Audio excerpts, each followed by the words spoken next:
Hello everyone and welcome to another casual tabletop nerd unboxing video. And today we are doing something a little different. We're unboxing miniatures.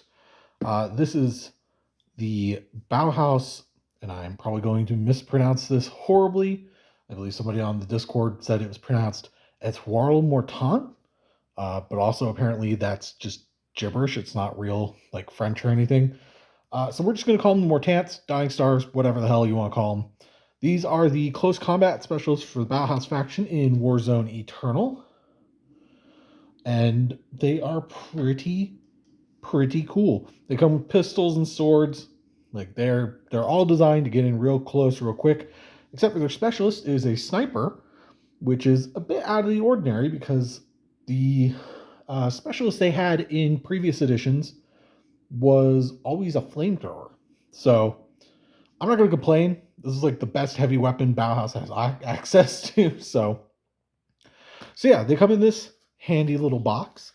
And it's interesting because nowhere on this box does it mention that these models are physical 3D prints done by Trenchworx miniatures. So it's a little weird that it doesn't say that anywhere, but whatever. I'm not going to worry too much about it.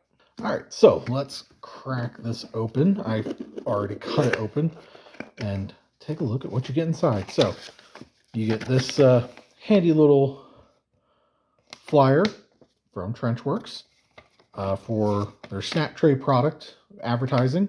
And this is just a QR code that will take you to some information on how to do Snap Tray stuff.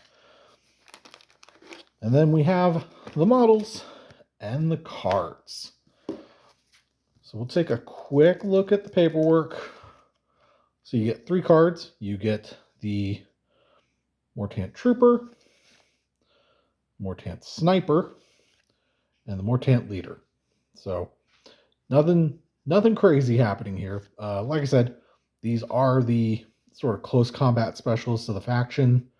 So they're pretty fast. They've got good defense, good close combat stat. I mean, the leader has a 16.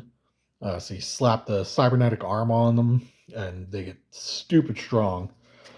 They are very fun to use the few times I've gotten to use them. Let's take a look at the models themselves. So if you're not familiar with Trenchworx stuff, they do what are called snap trays. And it's just this neat little tray setup. And basically the idea is that you can just pop stuff right off of here.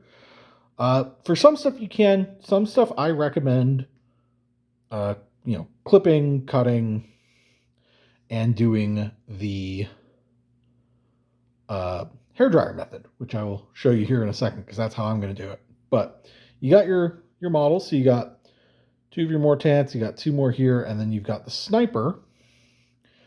And the sniper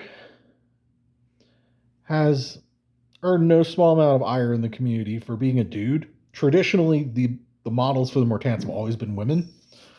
So it was kind of surprising to see a guy in there. But, we make do.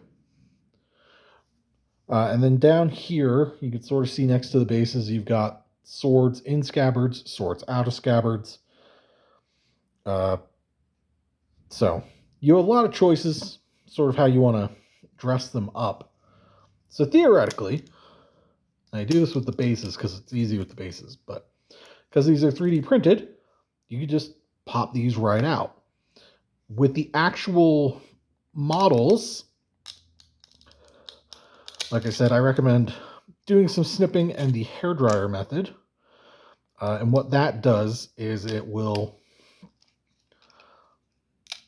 soften up the resin, which will make this a lot easier with the actual models themselves. But yeah, I recommend clipping these supports theoretically, and people who are probably better at this than I am can do this. When you do the hairdryer method, it heats and warms up this resin enough that you can just sort of snap the models out without damaging them. I'm a ham-handed oaf, so I'm going to be doing the hairdryer method. The hairdryer method is actually really easy. All you do is you get your models, you get a hair dryer, and you basically just blast them with hot air for about 30 seconds. Like I said, that gives the resin time to warm up enough that it's a little more malleable and it's a little easier to work with. So let's go ahead, let's get these guys out of the tray and show you what they look like freestanding. It is also worth noting where you want to be careful when you're trimming is supports on like the sword blades, because it's all fairly thin resin. You want to be real careful with where you're supporting or where you're trimming those supports, so you don't accidentally end up causing damage to the model itself.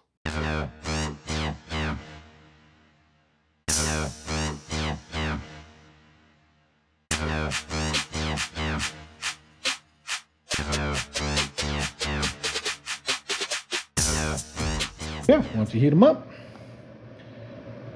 you just pop them out, and then a lot of this stuff will just pull right off.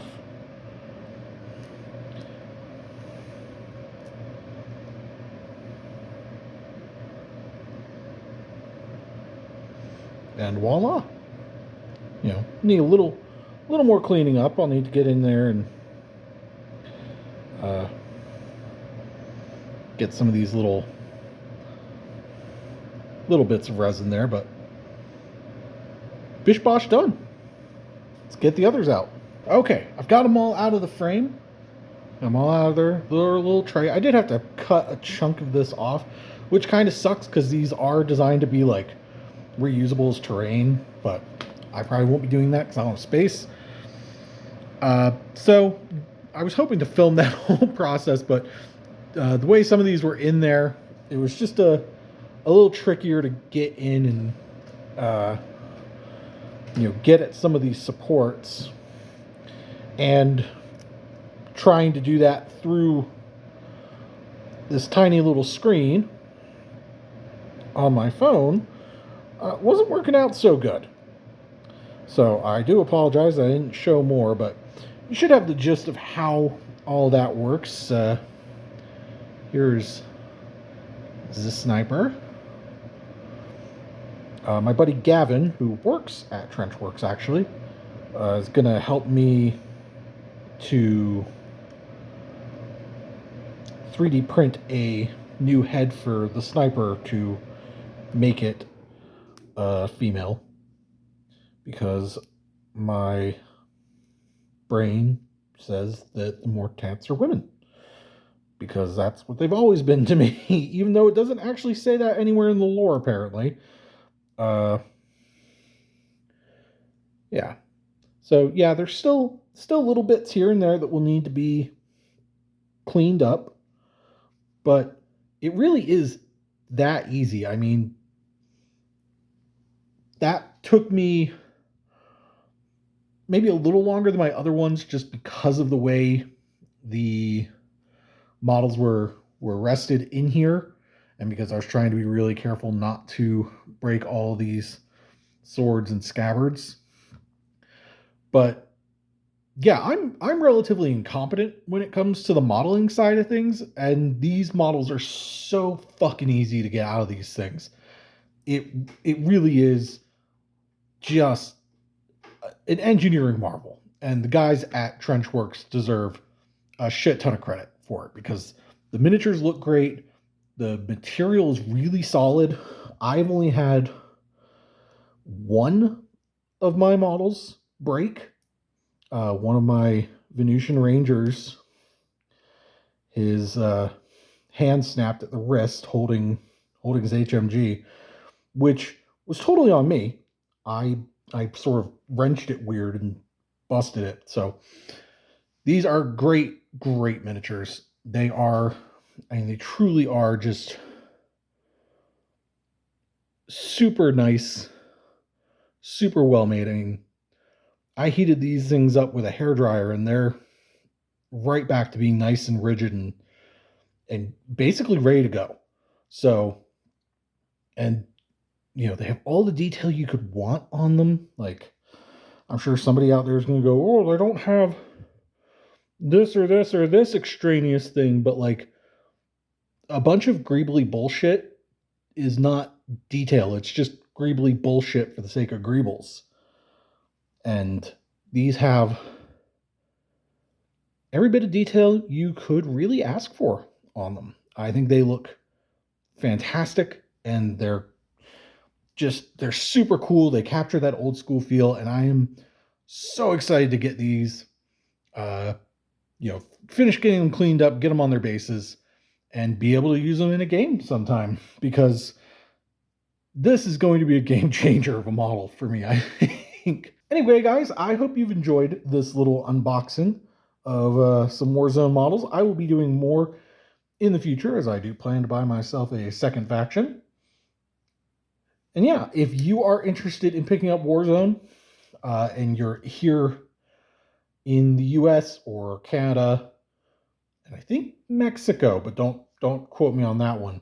You can go to Trenchworx's website. It's just trenchworx.com, and you can buy the models from there. And if you are in the EU, you can get them from Silver Heron Hobbies. So check that out. And yeah, keep it here. I will definitely be doing more Warzone. And thanks so much for watching.